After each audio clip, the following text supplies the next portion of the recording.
मेरे हस्बैंड मुझे बहुत टॉर्चर करते हैं और मैं अपने बच्चों की वजह से हस्बैंड के साथ रह रही हूँ।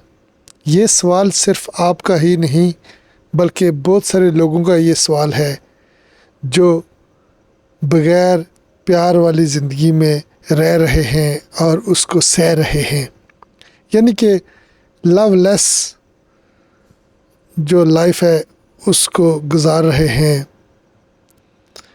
और एब्यूसिव रिलेशनशिप में अपनी ज़िंदगी से उकताए हुए ज़िंदगी को गुजार रहे हैं, जिसमें कोई होप नहीं है, जिसमें कोई स्पॉट नहीं है, जिसमें कोई खुशी की कोई उम्मीद नहीं है, जिसमें गम ही गम है और उस गम के पहाड़ों को उठाए जा रहे हैं और फिर ये कह रहे हैं कि हम तो अपने बच्चों की वजह से एक दूसरे के साथ रह रहे हैं।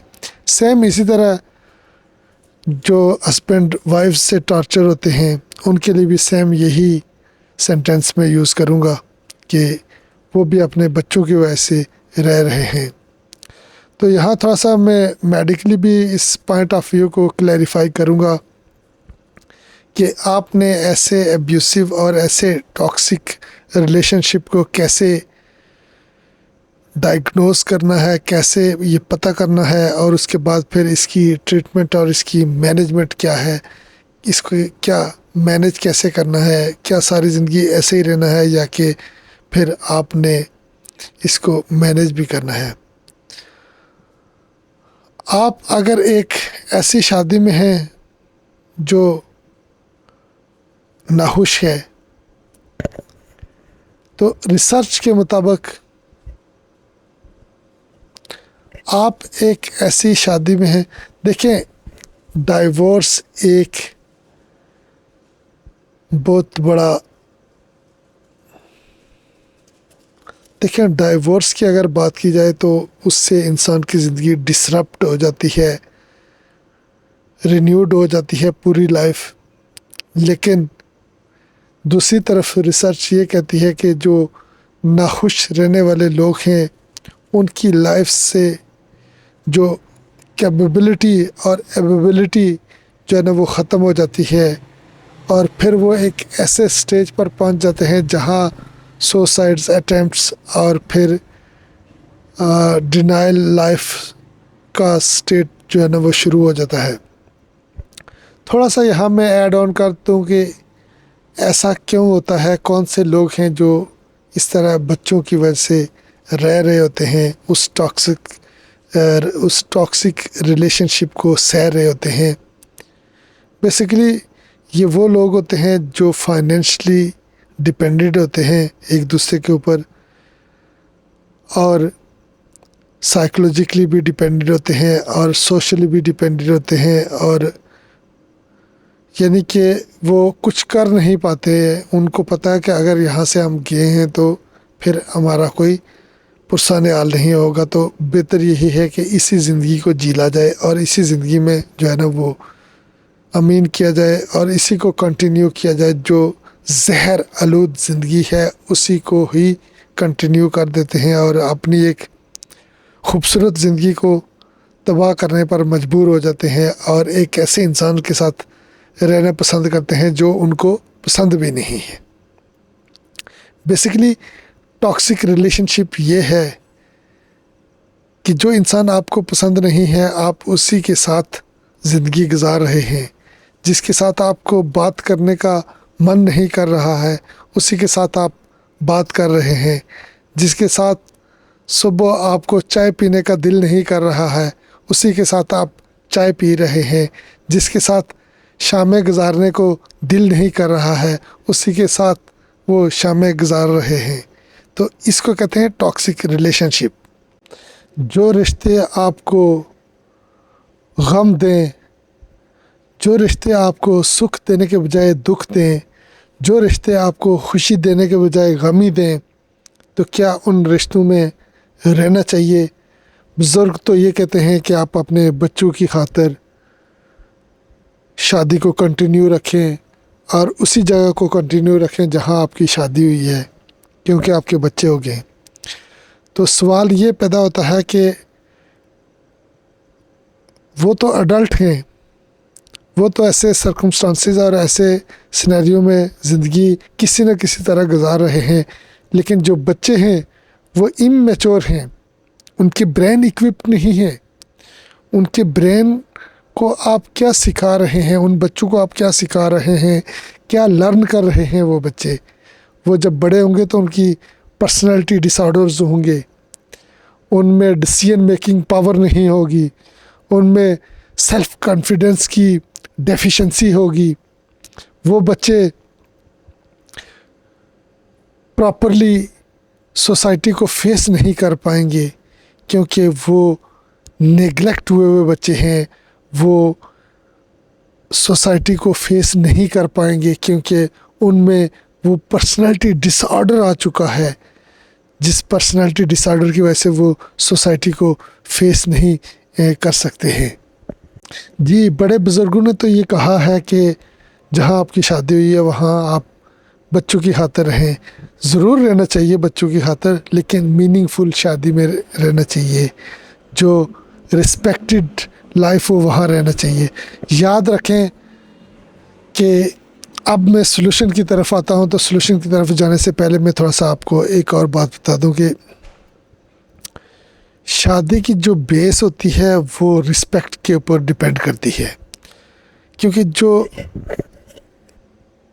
इमोशन होते हैं या एहसास होते हैं ये चेंज होते रहते हैं, बट रिस्पेक्ट जो है ना वो ऑलवेज़ मेंटेन रहती है। इसलिए कोशिश ये करें कि आप लव और इन चीज़ों के बजाय आप रिस्पेक्ट के ऊपर फोकस करें कि जो शख्स आपको रिस्पेक्ट नहीं दे सकता है या दे सकती है तो वो आपको कुछ भी नहीं दे सकता है, क्योंकि जितनी भी रिलेशनशिप है वो बेस करता है रिस्पेक्ट के ऊपर। इसलिए ये रिस्पेक्ट का जो एलिमेंट है ये द फर्स्ट है, आप इसको फर्स्ट प्रायोरिटी में लें, ठीक है। देन आप बाकी चीज़ों की तरफ जाएं, लव अफेयर्स, ये वो अट्रैक्शन, बाकी चीज़ों अफेक्शन, इन चीज़ों की तरफ बाद में जाएं। पहले आप बेस जो है ना, बेसिक जो चीज़ है वो है रिस्पेक्ट, तो रिस्पेक्ट होनी चाहिए। अब आपको ये डिसीजन करने चाहिए अपने हालात ठीक करने के लिए, अपने बड़ों से बात करनी चाहिए, काउंसलिंग सेशन आपको लेने चाहिए। आप इतने जुल्म के बावजूद भी अगर जुल्म को सह रहे हैं तो फिर आप सेल्फ डिनाइल फेस में जा चुके हैं। अब सेल्फ डिनाइल फेस में क्यों आप गए हैं, ये आपकी वीकनेस है। जो आप ये कह रहे हैं कि इतना जुल्म आपके साथ हो रहा है और उसके बावजूद आप अपने बच्चों की खातिर रह रहे हैं और उसी शादी को कंटिन्यू कर रहे हैं, नहीं, ज़रूर कोई ना कोई वीकनेस है जिसकी वजह से आप उसी लाइफ को कंटिन्यू कर रहे हैं। या तो फाइनेंशियली आप स्ट्रांग नहीं हैं, या तो आप इमोशनली इतने स्ट्रांग नहीं हैं, या सोशली आप इतने अच्छे डिसीजन नहीं ले रहे हैं। तो ये सारी नेगेटिविटी हैं, ये सारी नेगेटिविटी है। अगर ये सारी चीज़ें होंगी तो फिर आप कोई डिसीजन नहीं ले सकेंगे। आप फिर यही कहेंगे कि जी बच्चों की खातिर शादी को कंटिन्यू किया हुआ है, और उसी टॉक्सिक पार्टनर के साथ आप ज़िंदगी गुजार रहे हैं, जिसकी वजह से आपको रोज़ एक नया दुख उठाना पड़ रहा है, रोज़ एक नया गम उठाना पड़ रहा है। तो अब मैं सॉल्यूशन की तरफ आता हूँ, मैनेजमेंट की तरफ आता हूँ। सबसे पहले आप अपने पार्टनर को कम्युनिकेट करें, उसको समझाएं, उसको बताएं कि आपके क्या पॉइंट्स हैं, किन पॉइंट्स की वजह से आप हर्ट होते हैं, क्या प्रॉब्लम्स आप फेस कर रहे हैं। आप पहले उनके साथ मीटिंग करें, फिर आप अपने सीनियर्स, अपने जो घर के जो बड़े अफराद हैं उनको इन्वॉल्व करें उस मैटर में। उसके बाद काउंसलिंग सेशन के लिए आप डॉक्टर्स, साइकोलॉजिस्ट को इन्वॉल्व करें।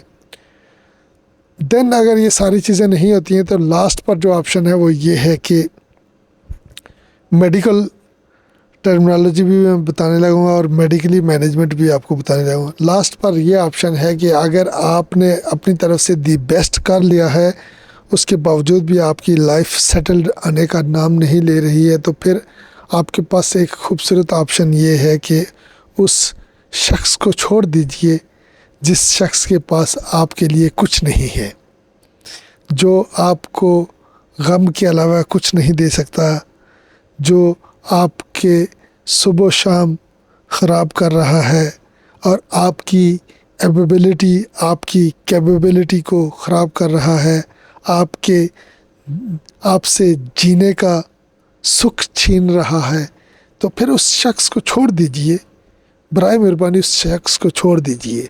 इसकी मैं मिसाल ये देता हूँ कि जब जिस्म के किसी खूबसूरत हिस्से को कैंसर हो जाता है तो जो सर्जन होता है वो यही कहता है कि इस पार्ट को, इस फिंगर को, इस हाथ को काटना पड़ेगा। अगर इस हाथ को काटेंगे नहीं तो ये कैंसर आपके पूरे जिस्म में फैल जाएगा और आपका पूरा जिस्म ये मुर्दा कर देगा और पूरे जिस्म में कैंसर के सेल फैल जाएंगे। तो बराए मेहरबानी अब वक्त आ चुका है, बहुत सारी कोशिशें करने के बावजूद, कि आपकी लाइफ नहीं सेटल्ड हो रही है, तो फिर आप उस रिश्ते को टर्मिनेट कर दें, उस रिश्ते को ख़त्म कर दें और फिर एक और अच्छे खूबसूरत रिश्ते की तरफ मूव ऑन कर दें।